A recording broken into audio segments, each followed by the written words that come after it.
começar aqui, né? Bom, então a ideia desse pequena sériezinha, né? Depois a gente faz em 4 aulas, um ciclo pequenininho sobre uma introdução às relações de dispersão. A gente vai trabalhar fazendo alguns exemplos e depois, é claro, a experiência, o trabalho vai nos dando outras aplicações, né? Mas assim, é para primeiro a gente ter uma ideia geral do que significa e aprender as ferramentas básicas, né? Para se derivar e para se interpretar as relações de dispersão. Então, quer dizer, as motivações, quer dizer, por que a gente estuda relações de dispersão? Primeiro, porque é importante a gente ter uma ideia, né, de como a relação de dispersão revela alguns aspectos de propagação de fenômenos ondulatórios, né? E o nome relação de dispersão está dizendo, né, que é como a onda se propaga, o fenômeno da dispersão. E a relação de dispersão, quando a gente escreve uma onda, né, algum fenômeno ondulatório, nós introduzimos, quer dizer, para descrever um fenômeno ondulatório, grandezas como a chamada frequência angular, né, que é ligada com a frequência propriamente dita através dessa relação, e nós temos também comprimento de onda, que nós ligamos ao chamado vetor de onda através também dessa relação. O vetor de onda é o vetor K, ele dá a direção de propagação da onda, e associado ao vetor de onda a gente tem o comprimento de onda. E aqui é associado à frequência usual, né, que é o inverso do período, a gente tem. Só para ter uma ideia, né, o fenômeno propagatório típico, que seria uma onda do tipo seno, né, de Kx, vou colocar assim, menos ômega-t. Quer dizer, essa função, então, ela tem um período no sentido espacial, que é 2π sobre o módulo de K, né, que é o período no sentido espacial, que nós chamamos de comprimento de onda, e o período no sentido do tempo, né, que é 2π sobre ômega, né, que é o período T. E aí, esse período T é o inverso da frequência. Então, basicamente é essa trigonometria simples que nos dá esses conceitos. Isso aqui vale cosseno, tanto faz, né? Só para dar uma primeira ideia. Então, a relação de dispersão, a gente vai discutindo um pouco as motivações. A relação de dispersão, ela vai sempre descrever a propagação da onda se dando com uma relação entre a frequência e o comprimento de onda, ou, se nós quisermos, ou se a gente quiser, pode expressar a frequência como função do vetor de onda. É isso que a gente vai caracterizar uma relação de dispersão. É como nós temos normalmente, por exemplo, no caso da onda eletromagnética que se propaga no vácuo, né, a gente sabe que, devido às equações de Maxwell, a gente tira que a frequência, né, é módulo de K vezes C. Então, aqui, a frequência, módulo de K vezes C. Então, isso aqui está me dando automaticamente já uma relação linear. A gente tem uma relação de dispersão linear entre a frequência e o vetor de onda. Então, a relação, isso aqui nos dá, quer dizer, a velocidade, né? A velocidade de propagação, ômega sobre K, está a velocidade de propagação, né? E a gente relaciona, então, a frequência, quer dizer, a ideia de se relacionar também frequência com o vetor de onda ou frequência com o comprimento de onda, que seria aqui, através dessa relação aqui, né, é a gente ter uma informação sobre a velocidade de propagação da onda. Então, o que a gente vai buscar, quer dizer, quando se busca estudar uma relação de dispersão, porque, em princípio, a gente tem uma frequência que é desconexa, vamos dizer assim, desconexa do comprimento de onda. O que vai colocar a relação entre a frequência e o comprimento de onda vai ser justamente a relação de dispersão, porque quando eu fixar esse ômega aqui, por exemplo, que é uma certa função de K, eu vou poder estabelecer aqui uma velocidade de propagação. A gente sabe que uma função, né, que tem uma função desse tipo, uma função de x menos vt, é uma função que está descrevendo a propagação de um fenômeno que caminha para a direita, né, por velocidade v. Quando a gente tem uma função que depende desse argumento x menos vt, esse é um parâmetro constante, né, a gente sabe que isso aqui está descrevendo um fenômeno ondulatório, né, que tem propagação para a direita. Por exemplo, só para a gente ter uma ideia, se a gente pegar uma equação de onda, 1 sobre v2, né, d2 dt2, vamos pegar uma equação de onda unidimensional, menos d2 dx2, né, igual aí o fenômeno ondulatório. Vamos dizer assim, a gente tem aqui uma função φ de tx, isso aqui é a minha onda, isso aqui é igual a zero. Suponho que a gente tem uma equação de uma onda livre se propagando. Essa onda está se propagando livremente, não tem fonte nenhuma do lado direito. Então, a gente sabe que a solução pode escrever, e aí vamos dizer que a gente tenha condições iniciais. Essa é uma equação com derivada segunda temporal. Então, nós precisamos fixar duas condições iniciais.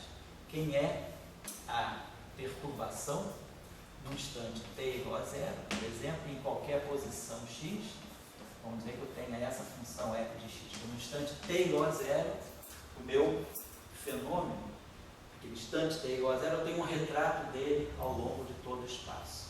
E como a minha equação em derivada segunda, tipo aceleração, eu preciso conhecer a derivada primeira no instante t igual a zero. Então, vamos dizer que a gente no instante t igual a zero conheça a nossa função.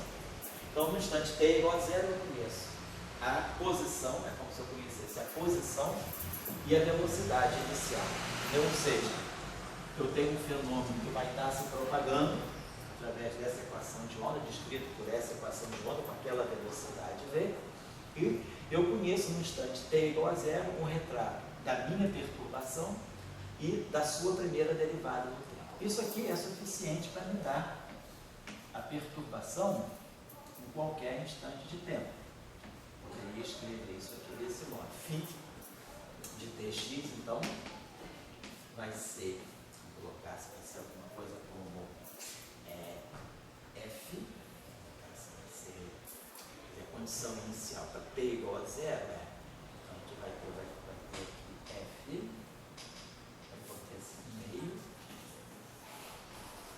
f de x menos vt, mais meio do f de x menos vt, mais 1 sobre 2v, a integral entre x menos vt, x mais vt, uma variável aqui desse d, dy,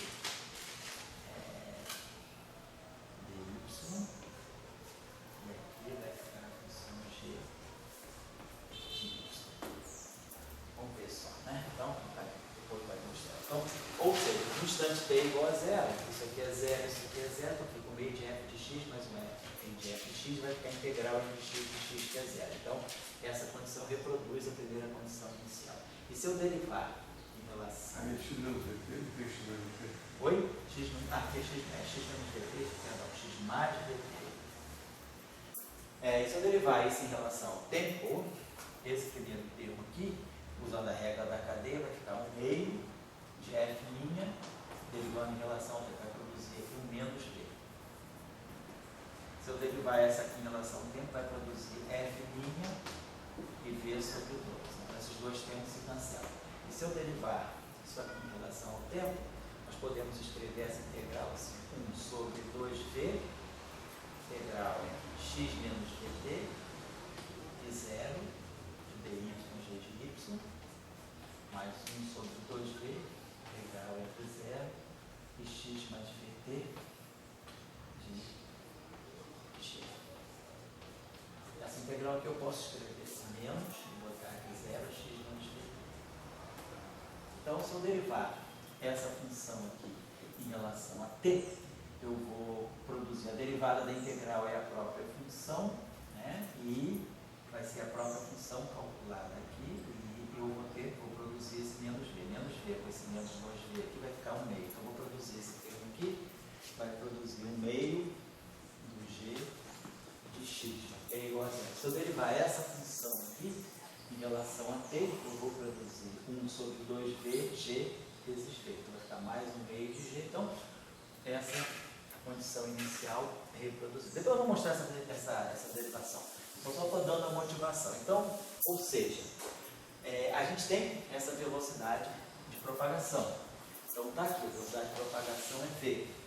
Então, é importante para nós, quer dizer, o que é importante para nós, da relação de dispersão, é ter, através da relação de dispersão, né, uma ideia do que seja a velocidade de propagação. Por exemplo, uma função desse tipo x menos dt, por exemplo, se eu pegar uma função que seja, né, a velocidade de propagação desse fenômeno aqui, desse fenômeno ondulatório, é v. Então, se eu pegar uma função, por exemplo, seno de kx, né, menos ômega t, e eu souber, por exemplo, que esse ômega aqui é linear em k, é alguma coisa do tipo k vezes v, eu boto esse ômega igual a k vezes v, fatoro k, então vai ficar seno de k, x menos dt. E aí a gente tem uma ideia, né? Quer dizer, a relação de dispersão, ela vai ser importante, porque ela vai nos dizer sobre a velocidade de propagação da onda. Então, muitas vezes, né, não só estudando fenômenos ondulatórios, vamos voltar isso aqui depois, estudando não só fenômenos ondulatórios, né, mas estudando, por exemplo, campos, né, que vão descrever partículas, a relação de dispersão vai ser importante, porque a relação de dispersão vai ser um modo de mostrar para nós como a energia e o momento da partícula se relacionam, né? Vou botar aqui um instantinho só. Assim, por exemplo, na mecânica newtoniana, na mecânica clássica, né? A relação entre energia cinética, por exemplo, né? E velocidade é isso aqui, meio de m v2. Vou colocar a coisa assim. Então, essa velocidade aqui, vamos colocar assim, que é x ponto, vamos colocar assim, meio de mx ponto ao quadrado. Né? Então, se a gente pensar que quando a gente está pegando, né, um meio de mv2, quando a gente está pegando, por exemplo, isso aqui então é a noção, vamos dizer, energia e mecânica clássica, né? Energia cinética e mecânica clássica. Se nós pensarmos, se a gente fizer agora a chamada correspondência para a mecânica quântica, né? A energia é esse operador, é I, H cortado, ddt. E o momento, né? Esse aqui é mv, esse aqui é P2 sobre 2m. E o operador na mecânica quântica, o movimento é representado por um operador que é menos I, H cortado, faz um problema unidimensional, ddx. Né? Então, essa relação aqui entre energia e momento, né, da mecânica clássica, ela vai ser escrita em termos operatoriais assim: I, H cortado, derivada temporal. E aqui vai ficar, isso aqui vai ficar menos H cortado ao quadrado, vem daqui, sobre o 2m, o m vem do menos I ao quadrado, H cortado ao quadrado, 2m, e aqui a derivada segunda ao quadrado. Então é claro que essa relação, que é uma relação algébrica, ela passou a ser uma relação entre operadores diferenciais. Então o que a gente pressupõe é que esses operadores estejam atuando numa certa função. Essa equação que vai fazer sentido se eu tiver uma certa função sobre a qual ela atrai, ou seja, ela atua. Por exemplo, vamos escrever assim, I, H cortado, né? ddt atuando numa função psi de tx igual a menos H cortado ao quadrado sobre 2m dx ao quadrado psi de tx, que é o que a gente chama de equação de Schrödinger unidimensional livre. Tem uma relação de partícula livre, não tem potencial. É energia, só energia cinética, P2 sobre 2m, fazendo então o chamado princípio da correspondência da mecânica quântica. A gente sai da relação entre energia e momento e passa por uma equação diferencial que vale atuando em cima desse objeto psi de tx, que nós chamamos de função de ordem. Agora, o que nós podemos fazer aí é uma representação de Fourier, que é daí que vai sair a relação de dispersão. Deixa eu apagar isso aqui. Então, nessa equação diferencial, a gente vai ter, eu quero mostrar a relação entre a relação de dispersão e a relação entre energia e momento. Então, se a gente agora escreve essa nossa função de onda, vamos adotar uma transformação, uma representação em integral de Fourier para ela, tanto em t quanto em x. Então, nós vamos ter uma integral de ômega sobre 2π, que é a transformada de Fourier associada ao termo, e uma integral em dk sobre 2π, que é a transformada de Fourier associada a x. Aqui nós vamos ter a transformada de Fourier, a nossa função, ômega k, e aqui é nosso fator de onda plana, e kx menos ômega t. Então, isso aqui é a nossa expressão transformada de Fourier, quer dizer, a decomposição de psi de tx em módulos de Fourier. Então, essa aqui seria simplesmente a expressão de módulos de Fourier da minha função psi de tx, que eu vou jogar naquela equação diferencial. Então, quando eu derivar essa equação em relação ao tempo, a derivada temporal ela vai entrar aqui, vai bater aqui e vai produzir um fator menos i ômega. Então, nós vamos ter o seguinte, IH cortado, a derivada, então, você vai ficar integral, vamos ter aqui ômega, sobre 2π, dk, sobre 2π, tio, de ômega k, aqui menos i ômega,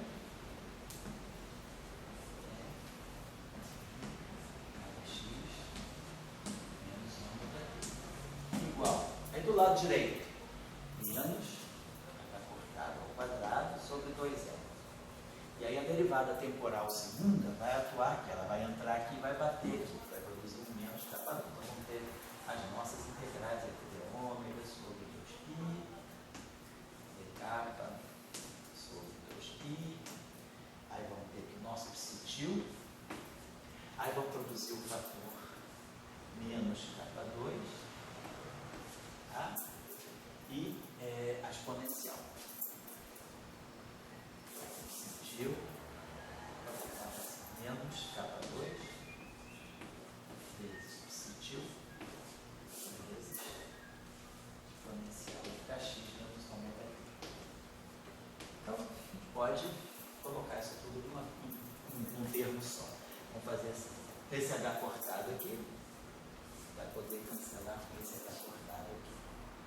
E esse i aqui, com esse menos i aqui, vai dar 1. Então a gente vai ter, juntando os dois termos, vamos ter dk de ômega sobre 2π, dk sobre 2π, e vamos ter aqui, esse ômega vai estar aqui, e aí aqui nós vamos ter h cortado, H2, né? Aqui tem h cortado, aqui tem só um ligadinho só com as unidades. Deixa eu botar aqui uma coisinha só, quando a gente fizer essa expansão aqui, x menos ômega t, vou botar aqui as potências certinhas, né? Isso agora vai combinar. Então, vou colocar um fator, e vou explicar por quê.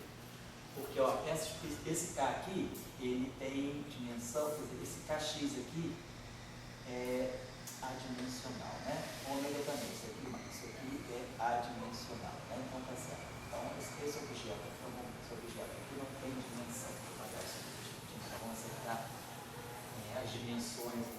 Então é elevado a KX menos ômega t a K. Vamos deixar assim, é isso mesmo. Esse, nós vamos ter aqui ômega, vai ficar cortado. Deixa eu ver se tem. Aqui tá certo. Não está faltando nenhuma unidade. H cortado, eu escrevi, H cortado ao quadrado. Tá certo. Olha. Então a gente produziu, quando derivou em relação. Tá certo. Como derivou em relação ao tempo, eu produzi simplesmente, quer dizer, esse H cortado aqui cancela, tá certo. Se o momento não, tá legal. Tá jóia. Tá tudo certo. Não tem nada errado. Depois a gente vai acertar.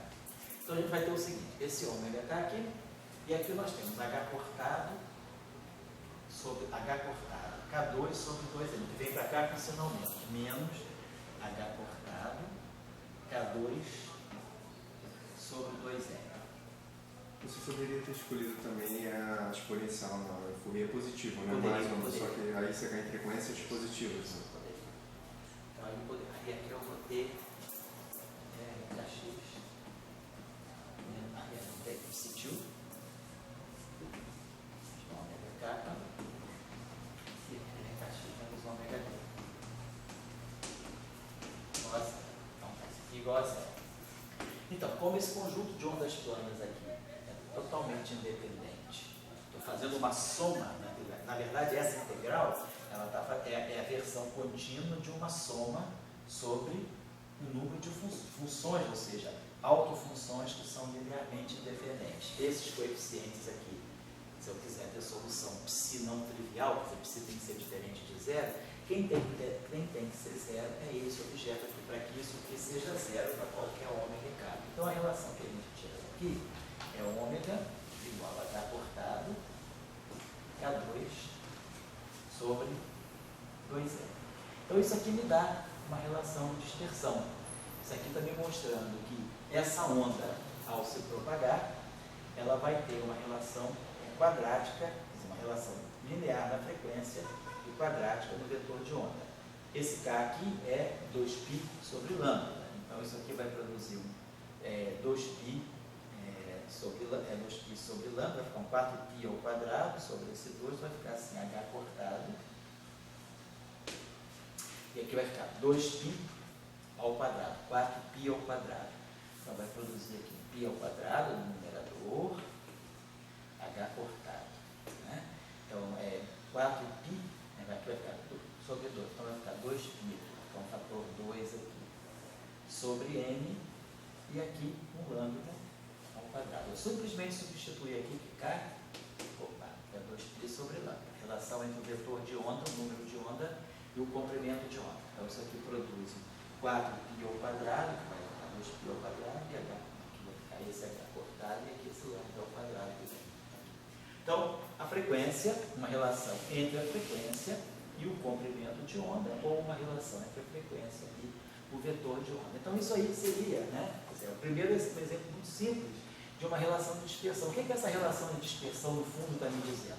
Se eu multiplico aqui por H cortado e multiplico aqui por H cortado, multipliquei por H cortado aqui, multipliquei por H cortado aqui. E vou esquecer esse lado aqui agora. Então isso aqui está me dizendo o seguinte: esse objeto aqui, H cortado ômega, está representando a energia, esse H cortado kappa está representando o momento, então isso aqui é T2 sobre 2M. Então, essa relação de dispersão, depois que eu multipliquei por H cortado, eu fiz essa associação.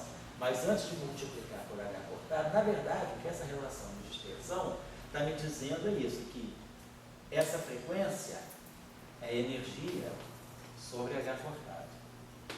A energia sobre H cortado é igual a H cortado, K2 sobre 2M. Então, aí eu jogo esse H cortado para cá, e aí eu vejo que H cortado K faz o papel do momento.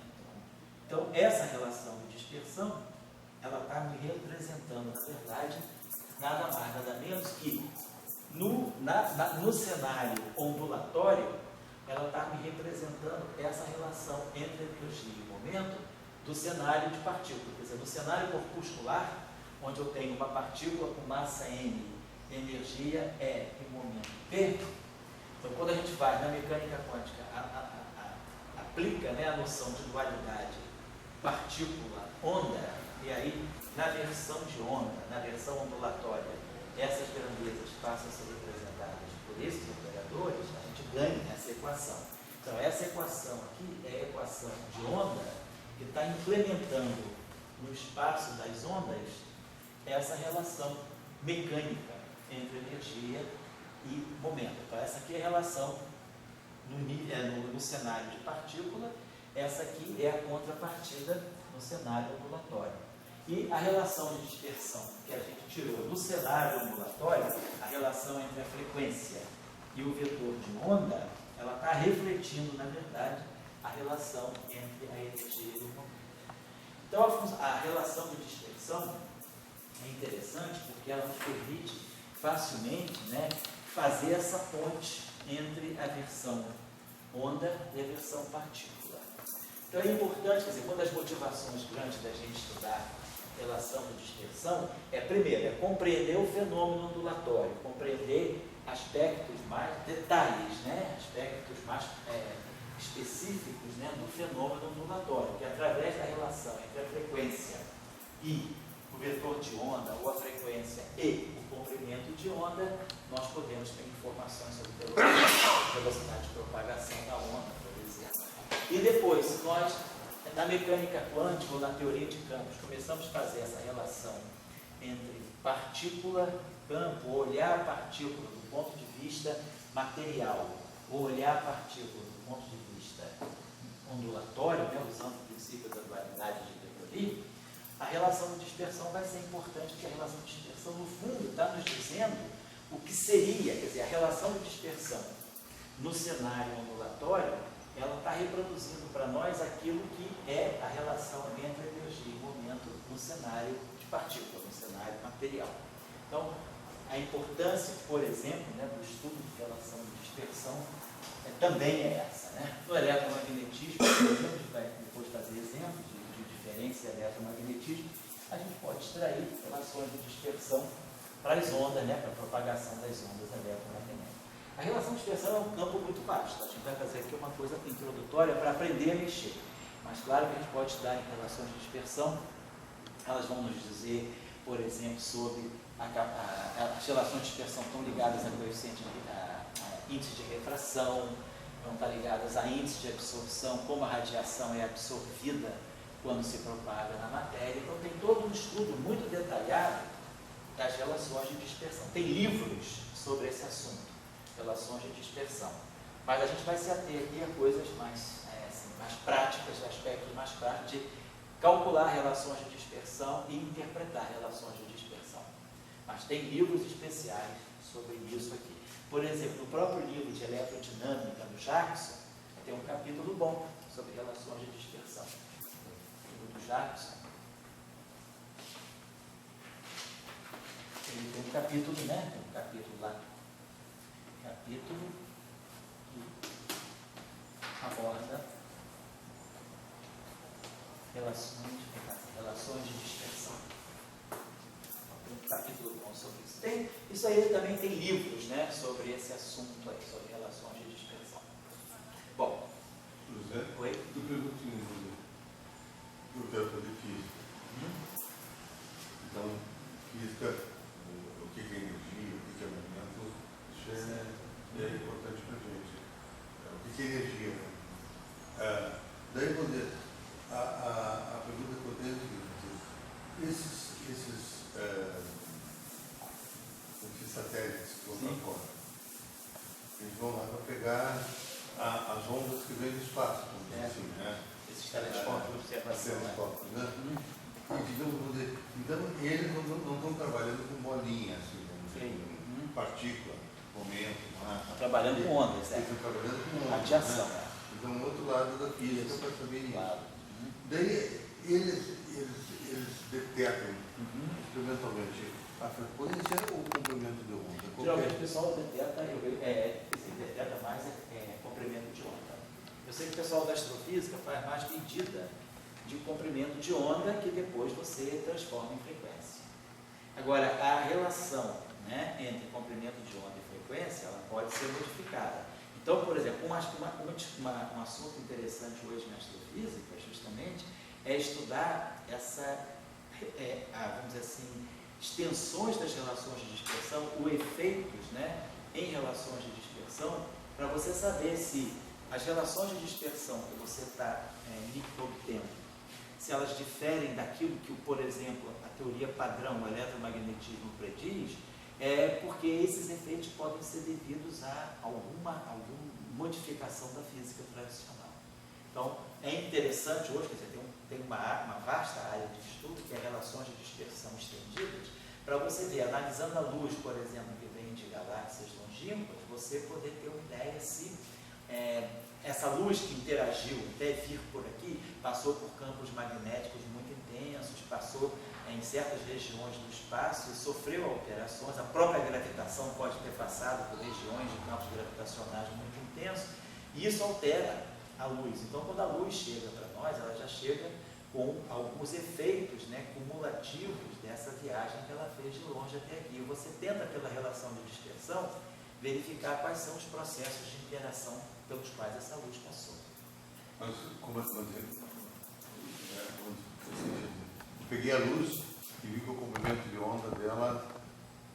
Então você vai ver, você vai medir essa luz, você vai medir o comprimento de onda dessa luz e você vai ver, por exemplo, essa luz corresponde a que frequência. Então a relação entre o quanto a relação entre a frequência e o comprimento de onda difere da relação entre a frequência e o comprimento de onda da luz tradicional, da luz que seria a luz padrão. E aí você vê essa discrepância, você vê o que pode ter ocasionado essa discrepância.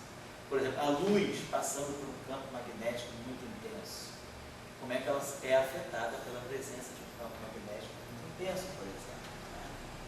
Então a relação de dispersão, ela é uma ferramenta muito útil, né, para a gente tirar informação sobre, quer dizer, tanto propagação de sinais, né, luz, por exemplo, na astrofísica, e na nossa área, por exemplo, na relação entre campos e partículas, as relações de dispersão vão ser importantes porque elas vão dizer para nós qual vai dar para nós o espectro. Pela relação de dispersão a gente consegue ter uma análise do espectro de partículas de conteúdo de campo.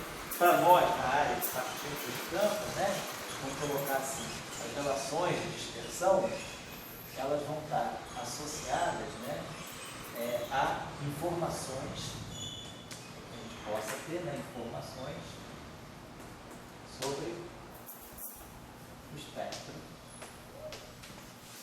de partículas. Então, vamos ver que nós vamos associar, por exemplo, né, partículas, por exemplo, a zeros da relação de dispersão. E esses zeros da relação de dispersão, então, vamos associar informações sobre o espectro de partículas. As partículas, elas vão estar associadas a zeros das relações de dispersão. Quando essas relações de dispersão se anulam, né, aonde é que elas vão se anular? Qual é a relação entre a frequência e o momento que vão fazer com que elas se anulem? E esses zeros das relações de dispersão, por sua vez, vão estar associados aos chamados polos dos propagadores, ou das funções de Green, né? Polos dos propagadores dos campos que descrevem partículas consideradas. Então, nós podemos estar descrevendo um campo, esse campo se propaga, esse campo tem o propagador, ou seja, tem as suas relações de dispersão, e essas relações de dispersão, elas vão estar nos dizendo quais são as características das partículas descritas por esse campo. E o zero da relação de dispersão, quer dizer, a ideia que a gente vai ver é que basicamente a relação vai ser essa. O propagador, ele está ligado ao inverso de uma relação de dispersão. E quando a gente obtiver uma relação de dispersão, aquilo que é o zero de uma relação de dispersão é a singularidade do propagador, é o polo do propagador. Quer dizer, a relação de dispersão, ela vai estar associada ao propagador por uma relação de inverso.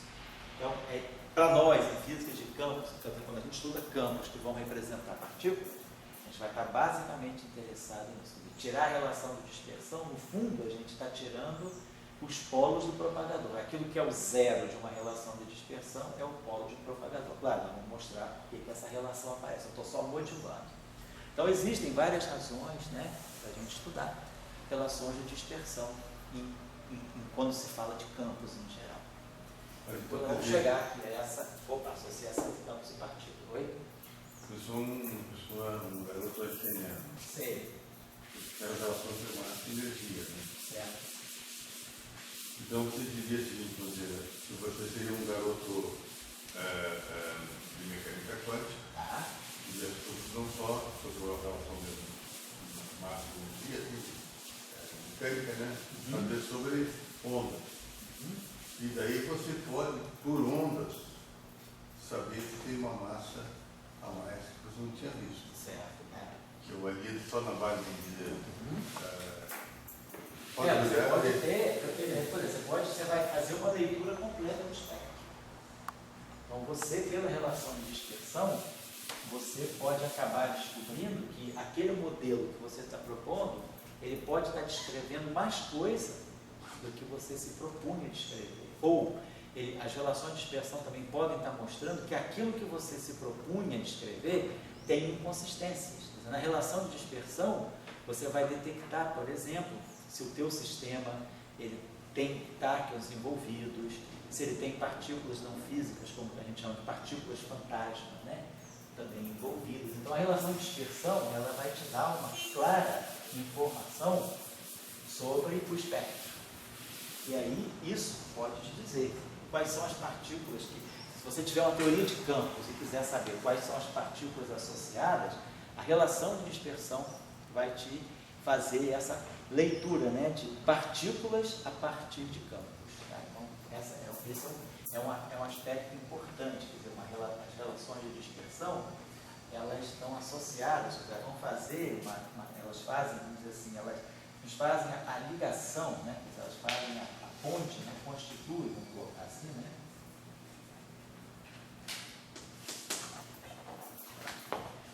A ligação constitui, estabelece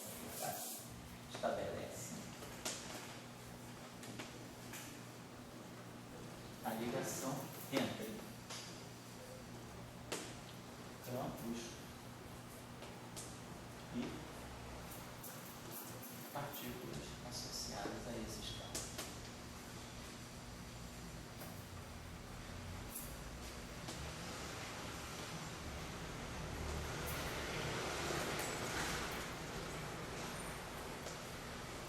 Para nós, em teoria de campos, esse é o objetivo principal.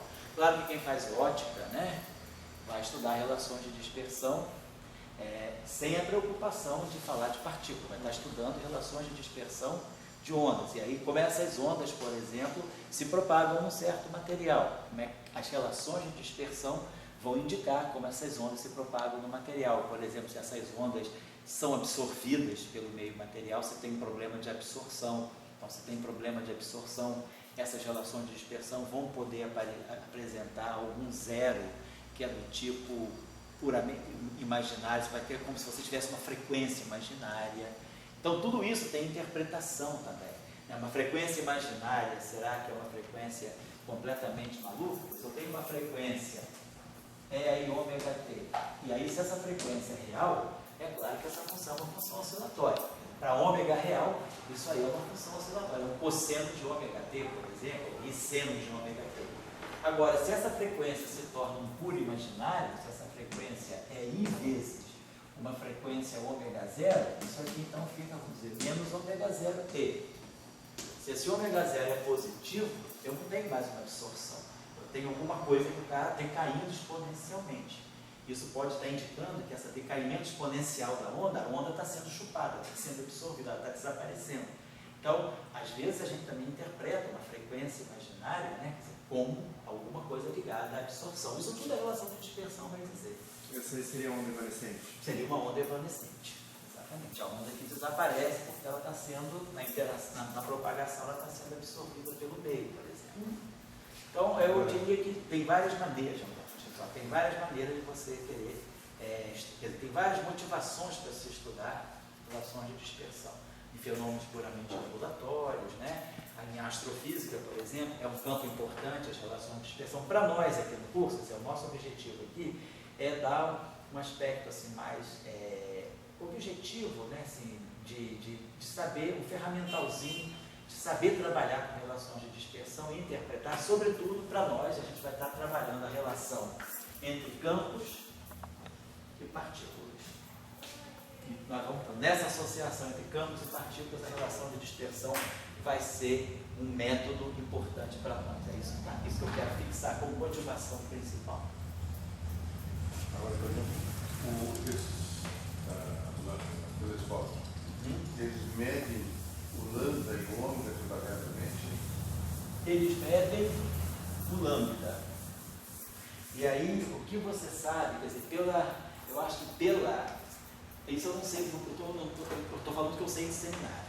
Eles medem o lambda e você sabe a fonte da onde esse lambda saiu. E você, sabendo essa fonte da onde esse lambda saiu, uma estrela com tal e tal composição, você sabe qual era a frequência original. E aí você vê que você vai medir um comprimento de onda que não é o comprimento de onda típico daquela frequência, se a relação de dispersão fosse a relação de dispersão maxwelliana, ômega igual a k vezes c, com 2π sobre lambda vezes c. Então, quando você percebe que a tua frequência não está correspondendo àquele comprimento de onda, você sabe, aqueles elementos emitem uma certa frequência. O que você está medindo aqui no teu espectrômetro é o comprimento de onda. Então, o comprimento de onda que chegou para você não é o comprimento de onda típico daquela frequência. Você sabe que tem uma discrepância. Aí você vai dizer, por que tem essa discrepância? A onda que chegou até a mim, chegou modificada por quê? Ela interagiu com o quê? Então, essa é um pouco a ideia. As relações de dispersão em astrofísica vêm sendo estudadas para você poder ter ideia de certas estruturas, quer dizer, de certas estruturas astrofísicas. Por exemplo, a onda passou, a luz passou perto de uma supernova, um campo magnético muito intenso, ou a luz interagiu com uma magnetar. Isso aí, eu não sou especialista, eu sou leigo nisso, né? Mas eu estou só dizendo que na astrofísica a relação de dispersão é muito importante para você tirar uma informação sobre aquilo que pode ser, o que podem ser as estruturas astrofísicas com as quais aquela luz interagiu e ela chegou até você. Ela veio de uma certa galáxia e chegou até você. Mas, digamos, a relação de dispersão se torna, vamos dizer, a fonte principal para entender o universo exterior. Sem dúvida. A gente usa basicamente Por mais que a lei de Newton, a relatividade geral. Relações de dispersão, assim, para no visível, relações de dispersão também na faixa das micro-ondas, relações de dispersão na faixa do raio-x. Então, a observação, quer dizer, vamos dizer assim, astrofísica visível, astrofísica de raio-x, mas é tudo isso usando a relação de dispersão. Então, tá bom?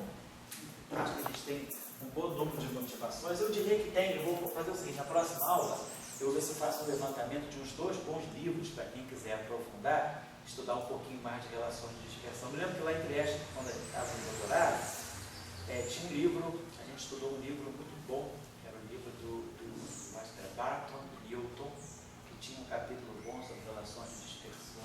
Tá?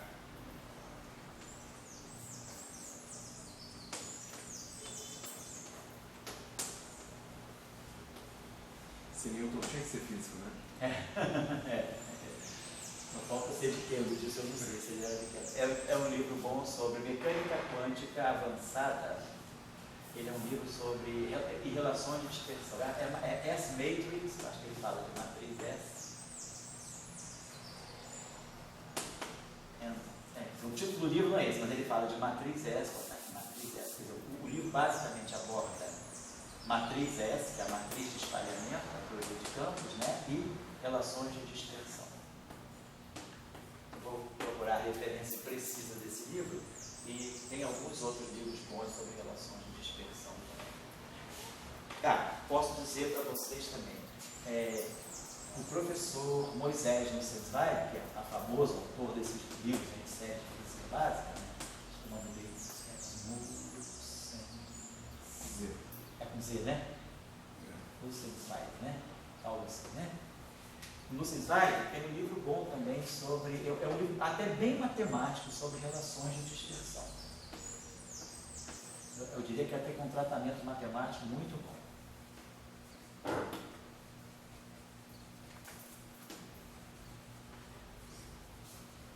Que também está ligado a se estudou muito relações de dispersão na década de 60, porque na década de 60 o forte em teoria de campos, mais forte do que a teoria de campos, era a teoria de matriz S.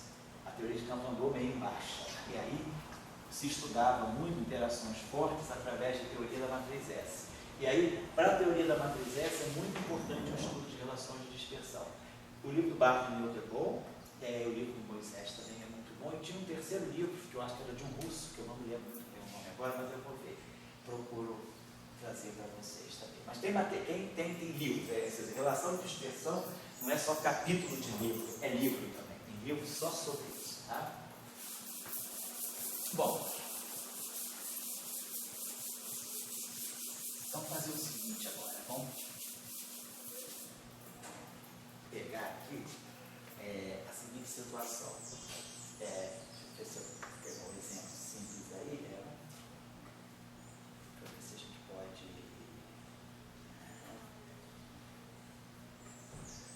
Vamos fazer, deixa eu ver.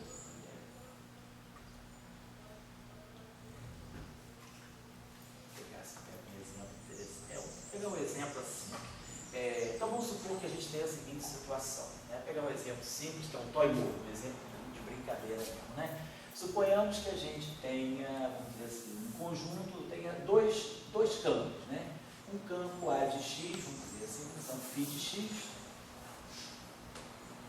e um campo φ de Tx. Então, vamos trabalhar com um problema, por enquanto, só para simplificar um pouco a vida, o problema é bidimensional. Bidimensional no sentido espaço-temporal. Uma dimensão de tempo, uma dimensão de espaço. Então, um espaço de 1 mais uma dimensões. 1 mais 1. Então, temos uma dimensão temporal e uma dimensão espacial. Então, vamos dizer que eu tenha, por exemplo, um conjunto de dois campos. Vamos pegar um campo só por enquanto. Vamos dizer que eu tenho um campo φ de X. Tem um campo φ de X. Quando eu digo φ de X, é φ de Tx, né? Pensando que xmi é a coordenada espaço-temporal. Uma coordenada temporal T, uma coordenada espacial X, né? Vou colocar assim. Bom, vou só avisar também aqui que, como esse curso aqui é um curso imaginado assim, para que a gente esteja trabalhando com um público um pouquinho mais já familiarizado, a gente vai estar trabalhando com um sistema de unidades naturais, que é H cortado igual a C igual a U. É muito comum esse sistema de unidades, né? E a gente pode sempre fazer a conversão, quer dizer, trabalhando com H cortado igual a C igual a U, tudo fica com dimensão de massa ou de comprimento. Trabalhou com massa ou com comprimento. Depois a gente faz a conversão. Tem uma tabelinha simples de conversão. A gente consegue converter qualquer coisa desse sistema para o sistema MKS, para o sistema internacional. Vamos trabalhar com essas unidades de uma vez. Suponha que eu tivesse um campo φ em 2 dimensões e satisfizesse uma equação, por exemplo, desse tipo assim. A derivada temporal segunda desse campo, algo desse tipo assim. Aqui, um parâmetro alfa associado, vamos dizer assim, a derivada temporal quártica desse campo, e aqui um parâmetro beta, um laplaciano, a derivada segunda desse campo, alguma coisa desse tipo assim. Se eu tivesse uma equação diferencial desse campo, meu campo φ satisfaz uma equação que tem essa forma. Esse aqui é o meu operador de onda. Então a gente tem aqui claramente, né, uma derivada temporal segunda, que é típica, é um problema que tem derivada aceleração, campo é derivada segunda, mas aqui aparece uma derivada superior, uma derivada quarta. E aqui uma derivada, uma derivada quadrática na posição dx. Né? Então, vamos dizer que eu quero estudar essa propagação desse campo. Então, a primeira coisa que eu vou me perguntar é qual é a relação de dispersão que está associada à propagação desse campo.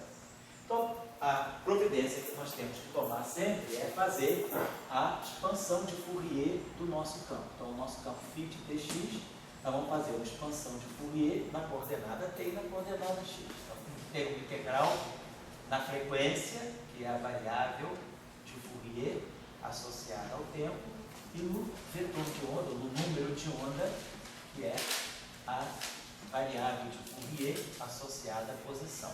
Aqui nós vamos ter a nossa transformada de Fourier do nosso campo, E aqui o nosso fator de onda plana.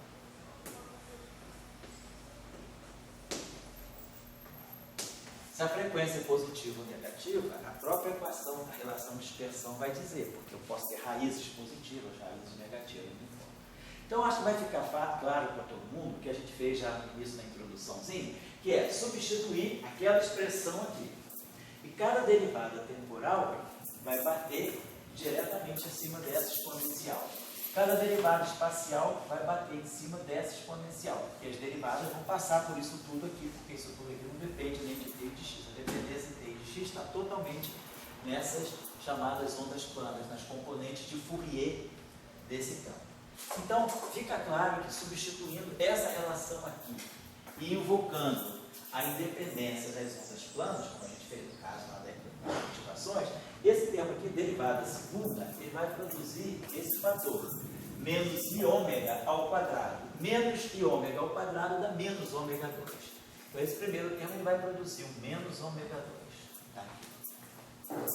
Esse segundo termo, ele vai produzir uma derivada quártica no tempo. A derivada quártica, quando bater aqui nessa exponencial, ela vai produzir menos i ômega à quarta potência e vai reproduzir a própria exponencial. Ficar x menos ômega 2. Estou derivando em relação ao tempo 4 vezes. Então, menos i à quarta é 1 e ômega à quarta é ômega à quarta. Vou ficar aqui mais alfa ômega à quarta potência. E depois, essa derivada espacial segunda, ela vai bater aqui. Vai produzir um i kappa ao quadrado. Então, vai produzir aqui um menos beta kappa ao quadrado. Tudo isso vai estar multiplicando esse φ, essa onda plana, essa integral igual a zero. Ou seja, eu estou pegando essa expressão, substituindo aqui e realizando as derivadas. Então, aquilo que no espaço-tempo, no espaço de configurações, são derivadas em relação a t e derivadas em relação a x, no espaço de Fourier deixa de ser operação de derivada e passa a ser operação multiplicativa. De cada ddt vira um menos i ômega e cada derivada em relação a x se torna um i kappa. Então, a relação de dispersão ela é a leitura no espaço de Fourier, com essa conversão aqui, como isso aqui, daquilo que é a equação de campo. Quer dizer, aquilo que é a equação de onda, ou a equação de campo, vista no espaço de Fourier, se torna a relação de dispersão. Quer dizer, tudo isso aplicado a fictível igual a zero. Como que essa onda, essa perturbação seja não trivial, quem tem que ser zero é esse coeficiente. Então, nós ganhamos essa relação de dispersão. Uma relação de dispersão quártica, por exemplo, na frequência, no princípio alfa, ômega 4, menos ômega 2, menos beta, kappa 2, igual a zero. Então, a gente tem uma equação quártica, uma equação, na verdade, quadrática em ômega 2, que a gente pode resolver. A gente pode até imaginar depois o que vai ser o parâmetro alfa. O parâmetro alfa e beta são parâmetros do meu sistema que eu posso, por exemplo, manipular. Então, vamos tirar as soluções aqui. Nós temos ômega 2 igual a 1, mais ou menos, raiz quadrada de 1 mais 4 alfa beta. Isso? Estou resolvendo a equação ômega 2, beta kappa 2. Estou resolvendo uma equação em ômega 2, né? Tá. Sobre 2 vezes alfa. Isso? Só isso. Vamos colocar aqui 2 alfa, a gente pode dar certo. Então, aqui a gente tem duas coisas. Então, nós temos ômega 2, ômega ao quadrado. Então, primeiro de tudo, a gente tem que saber se, por exemplo, nós queremos evitar esse kappa 2 é positivo, mas nada me garante que a alfa beta seja positivo. Então, esse produto pode ser negativo, pode ser positivo, pode ser até zero também, né? Então, vamos ver o seguinte, vamos supor, quer dizer, os parâmetros alfa e beta são livres. Vamos supor que a gente tem uma combinação tal que alfa e beta seja positivo. Não sei o sinal de alfa, não sei o sinal de beta, mas o que importa para mim, por exemplo, ou então a gente aqui depois vai ter um problema, porque a gente já tem esse alfa aqui. Então, vamos dizer que alfa, vamos trabalhar primeiro com essa possibilidade. Então nós temos essa relação de dispersão. Ômega 2, quer dizer, isso é ômega ao quadrado. Depois eu vou precisar ter, isso aqui vai ter que me dar uma relação que vai ser ômega em função de K. Então eu vou precisar tirar a raiz quadrada disso. Então vamos dizer que é o seguinte, ômega seja a raiz quadrada, vamos botar isso aqui, 1, mais ou menos,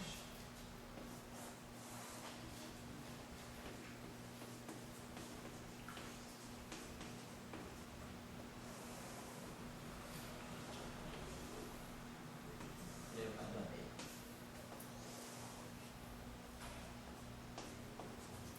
Vocês poderiam se perguntar, por exemplo, por que eu não pego a raiz negativa? Porque pegar a frequência negativa significa simplesmente, quer dizer, se eu tenho alguma coisa que é seno de menos ômega t ou seno de ômega t, a frequência a gente sempre imagina que a frequência a gente toma positiva, né? É uma frequência real, a gente imagina que a frequência é o inverso do período. O período, a frequência, na verdade, ômega, né? É 2π vezes a frequência propriamente dita, mas essa frequência é o inverso do período. Então, a gente imagina que, como o período da onda é alguma coisa positiva, a frequência deve ser positiva. Então, por isso que a gente não está pegando a raiz negativa, está pegando só a raiz positiva. Mas agora eu tenho um problema aqui, porque eu tenho, além desse, eu tenho uma raiz quadrada de alguma coisa que eventualmente pode ser negativa. Porque se esse número aqui for positivo, se alfa beta for positivo, 4 alfa beta K2 é positivo. Então, esse radicando aqui é maior do que 1. Então, essa raiz vai ser maior do que 1. E essa frequência 1 menos essa raiz vai se tornar negativa. Se o alfa, por exemplo, for positivo. Se o alfa for negativo, não. Mas se o alfa for negativo, a raiz de cima é que vai se tornar negativa. Se o alfa for negativo, a raiz de baixo fica positiva. Isso se alfa beta for positivo. Depois a gente pode ver alfa beta negativo. Então, a gente tem que fazer considerações, quer dizer, a relação de dispersão me deu um resultado matemático. Eu agora vou ter que ver como eu posso ajustar os parâmetros do meu sistema, né, para que essa propagação realmente seja uma propagação que faça sentido. Então vamos supor primeiro, a nossa primeira possibilidade, que o parâmetro alfa-beta seja positivo. Se alfa-beta é positivo, esse interior da raiz, o radicando, é sempre maior do que 1. Portanto, essa raiz aqui é positiva, mas essa raiz aqui é negativa. Então nós vamos ter, vamos dizer, a gente tem duas raízes, vamos chamar de ômega mais a raiz que tem sinal mais. E vamos chamar de ômega menos a raiz que tem sinal menos. Porém, alfa beta sendo positivo, então se alfa beta é positivo, vamos dizer o seguinte, então nós temos esse número aqui, 1 mais, isso aqui é positivo, e claro, esse número 1 menos isso é negativo. Mas aí tudo vai ficar amarrado com alfa. Vamos supor que alfa seja, então, se alfa beta, vamos supor que a gente tenha alfa positivo.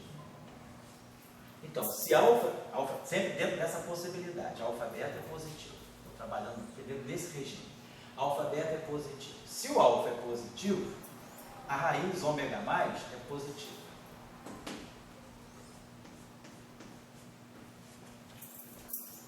Mas a raiz ômega menos, como isso aqui é maior do que 1, isso aqui é negativo, mas isso aqui é positivo, então o resultado é negativo. A raiz ômega menos é negativa. Se a raiz ômega menos é negativa, na verdade, quer dizer, vamos fazer o seguinte, na verdade não é nem negativo, perdão, por imaginação, nós estamos trabalhando com alfa positivo, então, se alfa é positivo, esse número, esse raiz ômega mais, ela vai ser a raiz quadrada de uma coisa positiva, então é uma frequência real e positiva. Porém, se nós formos considerar o sinal menos, esse numerador é negativo, mas o denominador é positivo. Então, o que está dentro dessa raiz é um número negativo.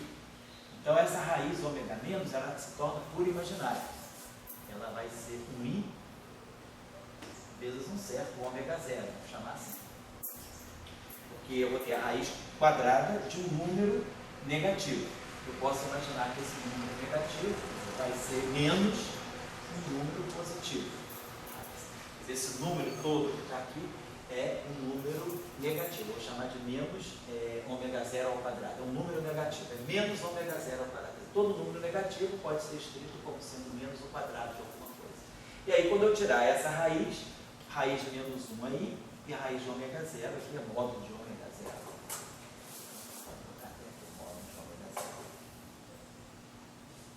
Então, nós temos uma raiz positiva e uma raiz puramente imaginária. Então, se eu tenho uma raiz puramente imaginária, então, por exemplo, o primeiro caso é ter uma frequência positiva. Então, eu teria uma propagação, então, essa relação de dispersão aqui, que ela é satisfeita igual a zero para que essa onda exista, para que seja não trivial. Então, eu teria uma onda se propagando, essa frequência aqui é positiva, então eu teria uma onda física, perfeitamente, uma onda que se propaga com uma certa frequência. Porém, se eu estiver trabalhando com essa região de parâmetros, alfa, beta positivo, mais alfa positivo, se alfa, beta é positivo e alfa é positivo, significa que beta também é positivo. Então, nessa situação aqui, onde o beta também é positivo, a outra frequência possível vai ser puramente imaginária. E aí, esse I com esse menos I vai dar 1. E aí eu teria uma frequência perigosa, porque ela não é nem um modo evanescente. À medida que o tempo passa, porque se eu colocar isso aqui é um módulo de ômega zero. Então, isso aqui é positivo. Então, eu teria I com I, aqui vai aparecer um menos I. Menos I com I dá 1, então eu teria uma frequência, uma parte temporal que vai estar crescendo exponencialmente com o tempo. Então, essa onda é uma onda que, à medida que o tempo passa, ela vai crescer exponencialmente, uma onda que explode. Então, certamente, eu não vou ter uma onda que se propaga o tempo todo como onda. Então, essa onda, esse modo aqui, é um modo não físico. Por exemplo, ele não poderia nem descrever uma partícula, porque é alguma coisa que o sinal está crescendo loucamente com o tempo, exponencialmente com o tempo. Então, nessa situação, a gente diria que nós temos uma raiz boa, temos uma frequência física legítima, mas temos uma frequência física, uma frequência não física no espectro. Então, e se alfa beta for positivo e o alfa for positivo? Se o alfa for negativo, o beta também, claro, então vai ser negativo, mas se o alfa for negativo, agora a frequência ômega mais é que vai ficar aqui dentro um número negativo, porque isso aqui é positivo, com sinal mais, mas o alfa sendo negativo, eu vou ter raiz quadrada de um número imaginário, de um número negativo. Então, essa frequência aqui vai passar a ser uma frequência puramente imaginária, vamos chamar ela de mi módulo de ômega tilde, uma outra frequência, está no seu próprio ômega zero, e como isso aqui é negativo, sinal menos dá uma raiz negativa aqui, e esse alfa é negativo, esse resultado é positivo. Então, a raiz ômega menos é uma raiz boa, uma raiz positiva, quer dizer, ômega menos é uma frequência positiva. Então, nesse caso, de qualquer maneira, eu teria um sério problema. Eu teria o problema de ter sempre, seja nessa situação de alfa positivo ou de alfa negativo, eu vou ter sempre um modo não físico no meu sistema. Então, o meu sistema está descrito, ele tem modos que não são físicos. Aí a questão, depois eu tenho que introduzir, é: será que eu posso suprimir esses modos? Será que tem algum modo de eu eliminar esses modos, né? Então, em teoria de campos, a gente tem alguns métodos para isso. Então, essa é a primeira situação. Vamos pegar agora a segunda situação, que é o alfa beta sendo negativo. Então, se o alfa beta é negativo, eu agora estou com um risco maior ainda. Porque se o alfa beta é negativo, esse número aqui é negativo. Então, eu tenho que ter cuidado, quer dizer, 1 mais 4 alfa beta capa 2 tem que ser positivo. Eu quero ter uma raiz negativa aqui. Eu quero que 1 mais... Então, ou seja, alfa beta é negativo, né? Então, eu vou ter que 4 alfa... Então, vou ter 4 alfa beta capa 2 é maior do que menos 1. Então, eu vou ter que capa 2 vai ser maior do que menos 1 sobre 4 alfa beta. Então, nesse caso,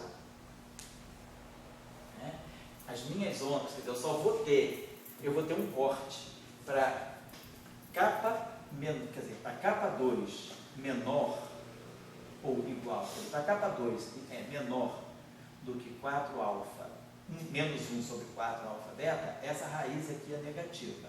Então isso aqui já se torna um número imaginário, e aí a raiz quadrada de um número imaginário é outro número complexo, né? 1 mais ou menos i alguma coisa, a raiz também vai ser imaginária. Então nesse caso, se capa 2 for menor do que essa grandeza, eu estou com um problema grande, porque isso aqui já é negativo. Se capa 2 for maior, então isso significa que esse meu sistema só vai conseguir propagar sinais, quer dizer, capa 2 está ligado a 4π ao quadrado sobre lambda ao quadrado. Então, eu teria uma relação dos meus comprimentos de onda. Eu poderia propagar comprimentos de onda que satisfizessem a essa relação, de tal maneira que isso aqui seja positivo. De qualquer maneira, como isso aqui é negativo, eu quero que esse número aqui seja positivo, né?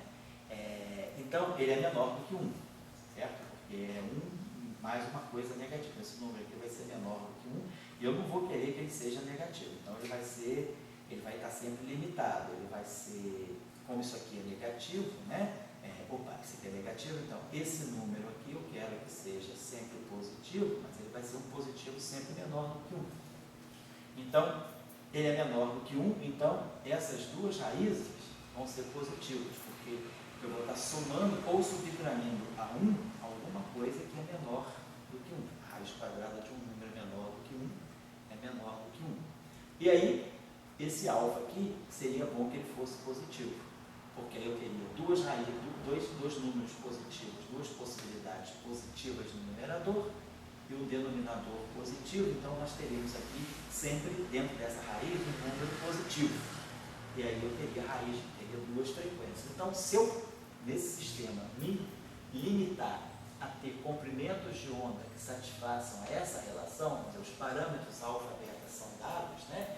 Então, se o alfa e beta for negativo, mas o comprimento de onda satisfizer a essa relação, é só inverter, passar o lambda 2 para cá e tal. Então, se eu tiver uma boa relação com o comprimento de onda, para comprimento de onda maior, que satisfaça a uma certa condição, eu vou ter duas frequências positivas. Então, seria uma primeira análise que eu faria desse sistema simples. Então, pela relação de dispersão, nós já estamos tendo uma ideia de como esse sistema vai se comportar, tá? Nas diferentes situações que seus parâmetros puderem apresentar.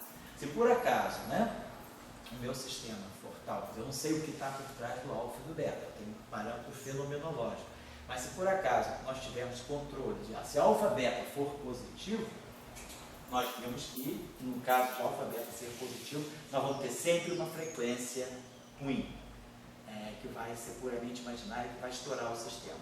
Se o alfa e beta for negativo, nós vamos poder propagar, quer dizer, com frequência fisicamente interpretável, sinais que tenham comprimentos de onda que satisfaçam a essa relação. Então seria, por exemplo, uma análise dessa relação de dispersão. Se nós pensarmos que isso aí pudesse estar descrevendo partícula, então nós, nesse caso aqui, com essa situação desse parâmetro aqui, a gente teria frequências positivas, né, nessa situação, mas aqui a gente estaria amarrando, né, quer dizer, isso aqui estaria me dando que eu poderia, quer dizer, eu certamente teria problemas na hora de interpretar as minhas partículas, porque esse comprimento de onda, esse K aqui, está ligado ao momento. Então, nós teríamos uma relação entre energia e momento que poderia ser problemática se eu tivesse momentos, por exemplo, muito baixos, né? Se eu tivesse esse número que for negativo, né? Como a gente tem essa relação aqui, se a gente pensar na interpretação de partícula, o K é H cortado, P sobre H cortado. Então, isso aqui vai ficar P2 sobre H cortado ao quadrado. Vem para cá um H cortado ao quadrado. Então, meu momento ao quadrado teria que ser maior do que isso. Então, como que a gente, quer dizer, o que a gente interpreta como massa?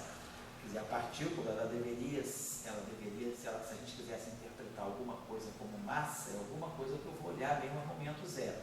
Quer dizer, se esse H cortado for zero, né, por exemplo aqui, energia que seria 1 mais 1 sobre 2α, e teria 1, se o K2 for 0, 1 menos 1, seria 0. Então isso me indicaria, né, que eu poderia ter aqui uma partícula, vamos dizer assim, quer dizer, se eu fizer um momento, se eu fizer um momento, a parte do momento igual a 0, eu teria uma massa zero, uma massa de repouso 0. Porque se eu fizer o K igual a 0, isso aqui dá 1 menos 1, que vai dar 0, sobre 2α, né? E aí eu teria alguma coisa que estaria me dando aqui, eu teria uma massa de repouso 0.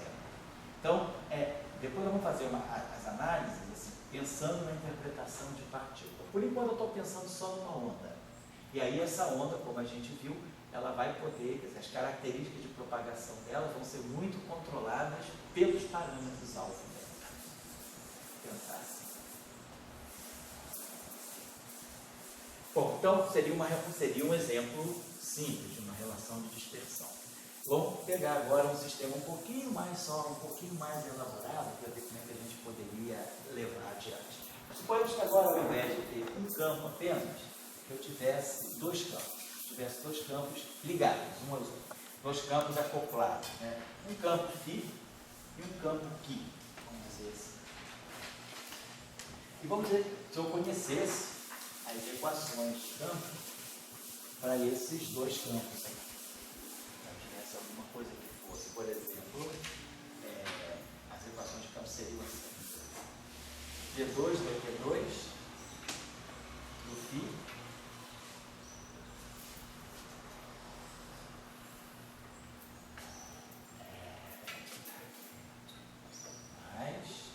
parâmetro alfa,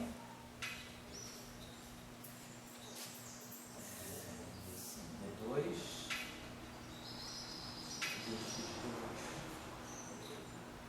do φ, mais um parâmetro beta,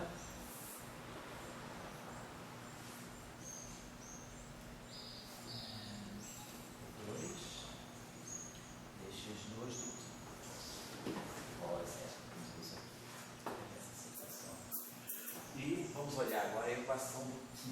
A equação do Q, eu teria V2 do V2 Q.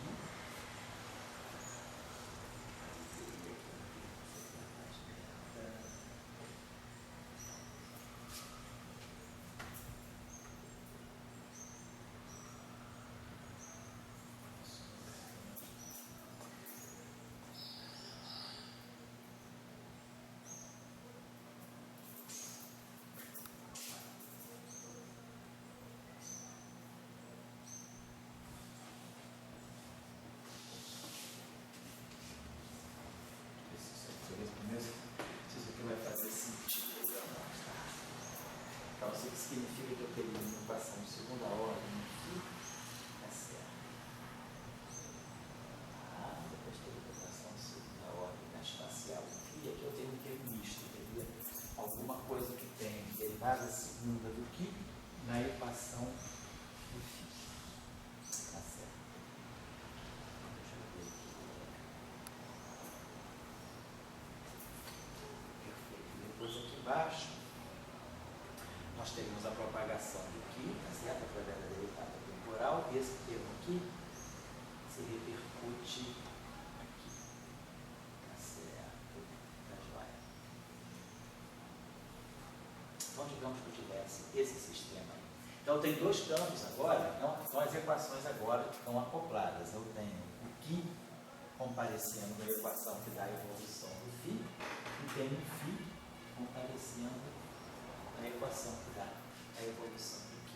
Então, vamos ver, né, quem é esse sistema, então, como é que ficam as relações de dispersão para esse sistema. Então, a gente está vendo que a gente tem um sistema, vamos dizer assim, acoplado. Então, o ideal aí é tratar o sistema, né, como um todo. Vamos dizer assim, a gente pega, pode relacionar, pode escrever essa equação, vamos dizer, a gente pode escrever essa equação sob uma forma matricial. Pode escrever essa equação chamada aqui.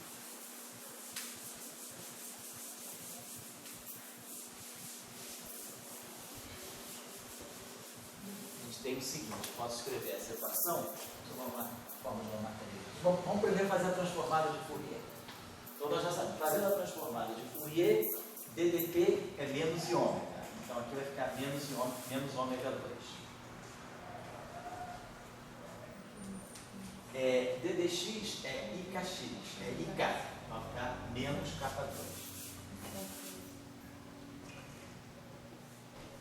E aí vai ficando aqui transformado de Fourier. Transformado de Fourier. E o DDX é IK, vai ficar menos K2. Vai ficar menos beta K2.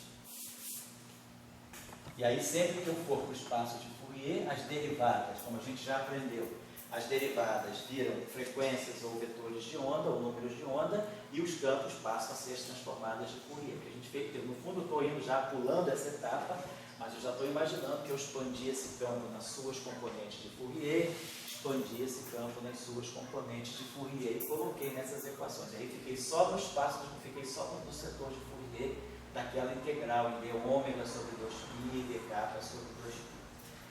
Então vai ficar tudo mais aqui.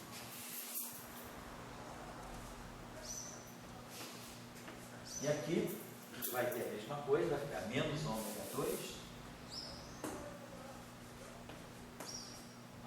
E aqui vai ficar menos K2.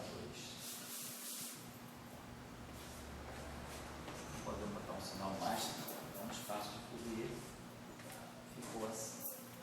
Vamos colocar coisa desse modo. Então tem duas, vou ver aqui, ficou transformada de Fourier também. Então a gente pode pensar o seguinte, né? A gente pode imaginar que a gente pode eliminar, por exemplo, um sistema de duas equações aí, né? A gente pode substituir um do outro, pode tratar o problema também matricialmente. Vamos colocar o problema matricialmente da seguinte forma.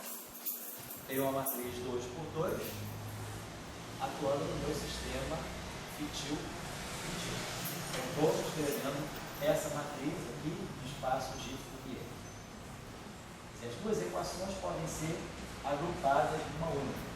O termo infinitivo, ele vai ser ômega 2 mais alfa K2. Primeira equação, ômega 2 mais alfa K2 atuando no fitil e beta K2 atuando no fitil. Então, essa aqui é a primeira equação.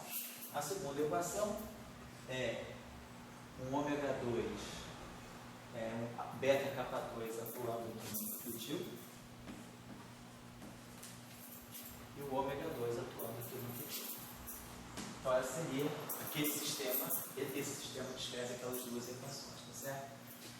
Então, se a gente quiser estudar, então a gente tem um sistema que a gente pode calcular. Para que esse sistema tenha soluções não triviais, ou seja, fitil não nulo e quitil não nulo, que é interessante para mim, porque se fitil é diferente de zero e quitil é diferente de zero, as ondas φ e Qi são não triviais, né?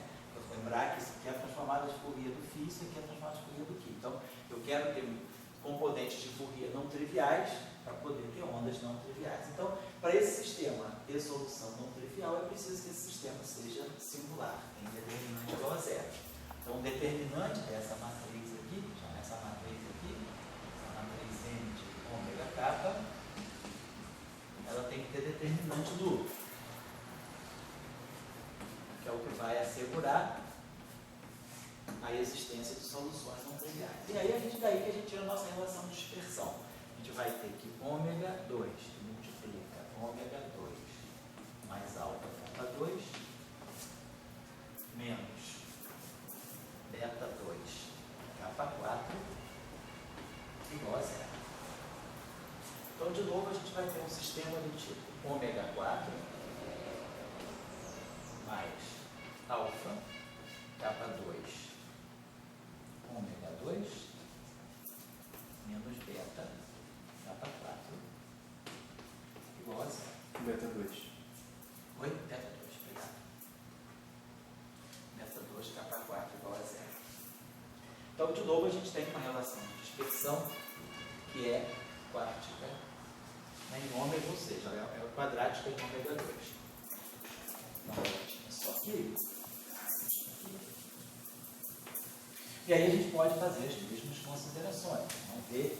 Então, será que essa opa, isso.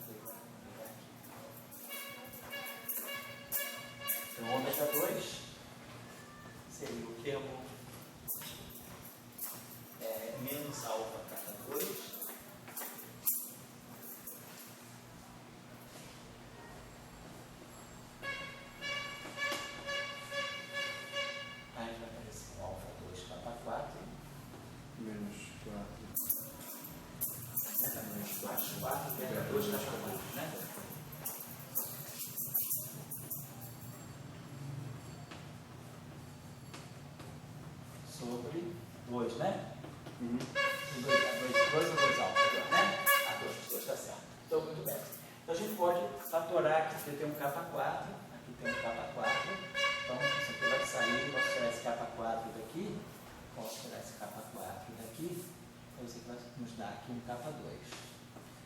Tá certo. E aí aqui nós temos alfa 2, então a gente pode fatorar esse K2 aqui, fatorar esse K2 aqui, que ficou K2. Então esse ômega 2 é proporcional a K2. E aí nós vamos ter duas raízes, menos alfa. Então essa primeira raiz aqui, ó, alfa 2 mais 4 beta 2, quer dizer, um número sempre positivo. Então essa primeira raiz aqui, ela vai ser positiva, menos alfa mais alfa 2, blá blá blá. Então essa raiz aqui é sempre positiva. Essa segunda raiz